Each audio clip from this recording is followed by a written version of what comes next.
Hi, I'm Jennifer Motzko, the Manuscripts Archivist at the University Libraries. I'm here with Ryan Ridpath, the winner of the 2017 University Libraries Undergraduate Research Award. Ryan's paper, titled "The Old Lady and Old Beardless, Gender, Emotion, and Legitimate Violence in Jarl's Saga," was written for History 542, Violence in the Middle Ages. His professor was Dr. Rick Barton. The University Libraries Undergraduate Research Award is given in recognition of an outstanding original research project or paper written by an undergraduate student at UNCG. A successful project demonstrates sophistication, creativity, originality, and depth or breadth in the use of libraries' collections and scholarly resources. An exceptional ability to use these resources in the creation of an original research project or paper, as well as responsible use of information, including appropriate citations and credits. The winning entry receives a cash prize of $500 funded by the University Libraries. Congratulations, Ryan. Thank you very much. Can you tell us how you got interested in your topic? So primarily my focus in history is medieval Scandinavia, and some of the best sources for medieval Scandinavia come from the Icelandic sagas. And one of the things that I'm most interested in when it comes to the Icelandic sagas is the sort of dialogues that characters have with each other. And often many of these dialogues take place through insults and the trading of insults. And a lot of these insults have both gendered implications as well as violence implications, and they often act as a prelude to violent acts. The course 542 discussed violence in a bit more of a theoretical construct than perhaps the modern conception of what violence is, where it's just destruction and chaos. And where in Iceland, especially in the feuding societies, it may have existed as a little bit more of a state. It actually acted within acted as an within the absence of a state. So I just thought that dynamic was really cool, and I was really interested in it. So. All right.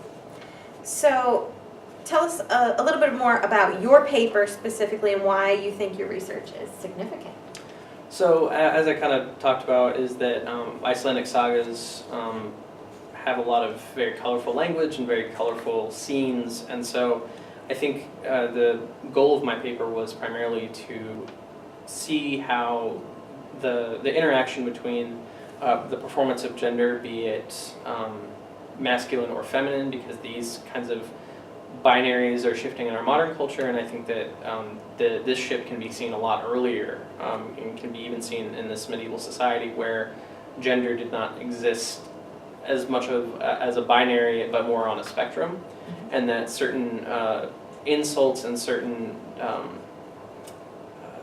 usages of gendered constructs could inform the type of violence that people would involve themselves in. For instance, women would often be the kind of instigators of feud and instigators of violence, but they didn't often engage in the violence themselves, which I thought was very interesting. I think we have this modern conception of the Viking shield maiden, and that actually may not be entirely accurate. And I think these sagas have a much more nuanced idea of this. And so I had built upon a lot of previous research about gender in medieval Scandinavia, in addition to the acts of violence and the sort of violent scenes you saw, and I wanted to see how they connected where gender performance and where gender performance influenced the types of violence that were allowed, in addition to the types of violence that were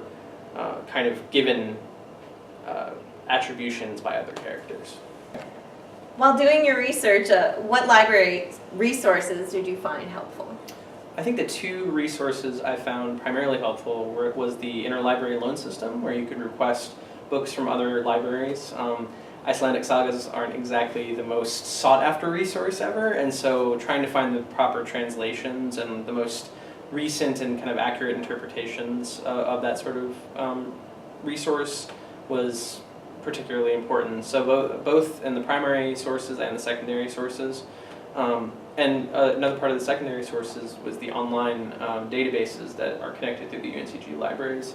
like eTerre, which is the Middle Ages and Renaissance database, and then JSTOR, which just has kind of like a larger database. Love JSTOR. Yeah. So, Yeah. so those both the physical ILL system and then the digital database systems were particularly helpful.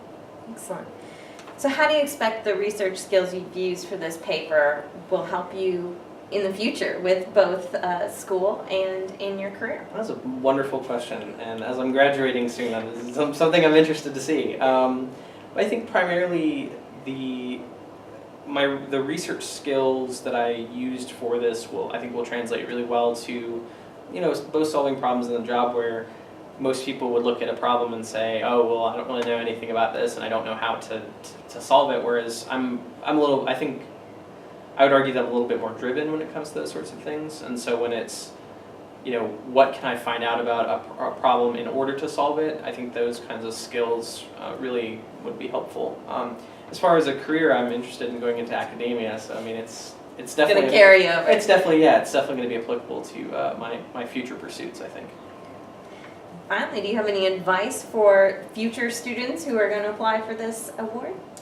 I think probably the biggest recommendation I would have is just go to the library. And I know it's kind of a requirement to even know about the award, but I think that becoming familiar with the physical stacks and becoming engaged in research in general would really give you a good shot with this. And I think having a passion for, reading and doing research does not hurt at all.